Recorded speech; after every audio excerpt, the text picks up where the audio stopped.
ये पवित्र आत्मा ने मुझे कहा था क्या बहुत साल पहले, और भविष्यवाणियाँ की थी मैंने कि देखो बहुत सारी जो भविष्यवाणी की है वो पूरी हुई। कोई चैलेंज करता है मुझे, मैं उसका चैलेंज स्वीकार नहीं करता, मैं परमेश्वर पर भरोसा रखता हूँ। बहुत सारे लोग बोलते हैं लेकिन देखो मोदी साहब के लिए भविष्यवाणी किया 3 प्लान के लिए 2015 से भविष्यवाणी कर रहा हूँ और वो जीते, फिर दोबारा किया जीते, फिर तीसरी बार किया जीते।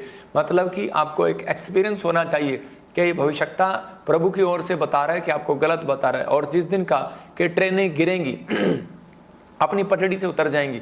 आप देख रहे हैं कि जो जनवरी में भविष्यवाणी किया और अब तक अगस्त में 13 ट्रेनें गिर चुकी हैं, और एक नहीं कितने सारे जहाज का था कि सफ़र ना करें, कुछ जहाज़ों में प्रॉब्लम आएगी। तो आसमान में जितने जहाज़ थे 100 जहाज़ों के अंदर एक साथ प्रॉब्लम आई और उनका सिस्टम ख़राब हो गया, वो जगह नहीं ढूंढ पाए। लेकिन थोड़ी देर में वो ठीक हो गया, और जब कहा था कि एक जहाज़ गिरेगा और सब के सब मर जाएंगे, नेपाल में जहाज़ गिरा आप देख रहे हैं कि, और वो जहाज़ में एक भी आदमी नहीं बचा। 18 सवारी थी और एक पायलट था, वो भी जख्मी था, और सुनने में आ रहा वो भी मर गया।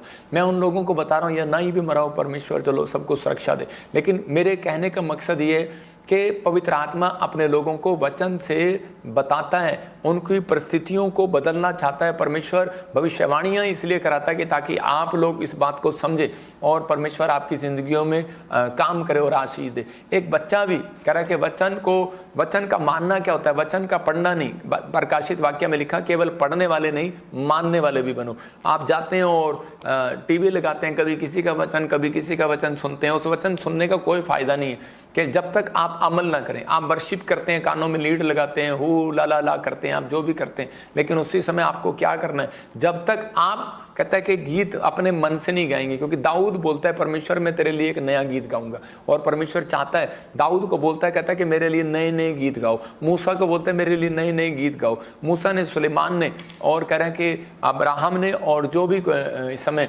परमेश्वर के अभिषिक्त हुए दाऊद को परमेश्वर ने प्रकाशन दिया और गीत दिया। हो सकता है कह रहा है कि आपको आवाज़ ना हो, आपके पास आवाज़ ना हो, आप अच्छा गा ना सकते हो, लेकिन परमेश्वर आपके दिमाग में एक नया गीत देगा, आप उसको लिख डालो और मैं आपको गा के दिखाऊंगा, या मैं गा के दिखाऊंगा या सिंगर गा के दिखाएगा। तो आप गा सकते हैं, आप कर सकते हैं, लेकिन परमेश्वर ने एक कॉलिंग रखी है आपकी। आज का हमारा टॉपिक है कि आपकी आंखें किसकी ओर लगी हुई हैं, किसकी ओर, पत्नी की पति की ओर लगी हुई आंखें, और बच्चे की माँ की ओर लगी हुई आंखें। संसार की बात कर रहा हूँ कि संसार में आजकल हो क्या रहा है कि आपकी आंखें किसकी ओर लगी हुई हैं। आज बहुत सारे लोग प्रार्थना करने के बाद भी निराशा को क्यों देखते हैं, चिंताओं को क्यों देखते हैं, समस्याओं बीमारियों से छुटकारा क्यों नहीं पाते? क्योंकि उन लोगों को कहता है कि उनकी आंखें जो अपने पति की सैलरी की ओर लगी हुई हैं। पत्नी ये सोचती मेरा पति सैलरी लेकर आएगा तब काम होगा, मेरा दूध वाले के पैसे दूंगी, बिजली वाले के पैसे दूंगी, स्कूल की फीस दूंगी, और अगर मेरे पति को तनख्वाह नहीं मिलेगी तो मैं ठप। इसका मतलब उसकी आंखें कहाँ हैं?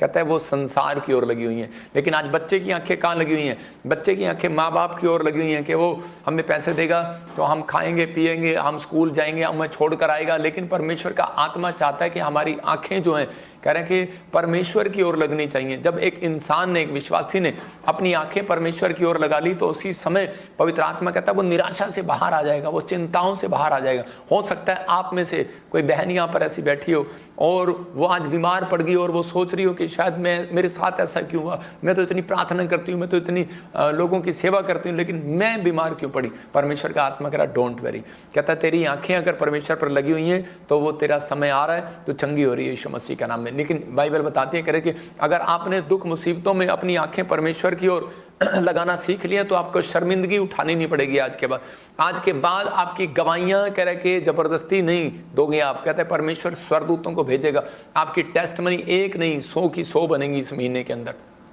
लेकिन बिलीव करना है कि हम परमेश्वर के जन हैं और परमेश्वर की ओर आंखें लगाएंगे। हम दूसरा इतिहास जब देखते हैं 2:12 में, वहां पर लिखा कि एक जगह पर योशापात के दुश्मनों ने जब उसको घेर लिया, और उसी समय जब उसको पता लगता है कि मुझे चारों तरफ से घेर लिया, तो समय हो सकता था कि योशापात भाग सकता था वहाँ से, कह सकता था परमेश्वर मैं तेरी ईमानदारी से सेवा करता आ रहा हूँ मैं इस समय, लेकिन मेरे साथ ऐसी घटना क्यों घटी? लेकिन उसने क्या किया? उसका भरोसा जो था वो परमेश्वर पर था।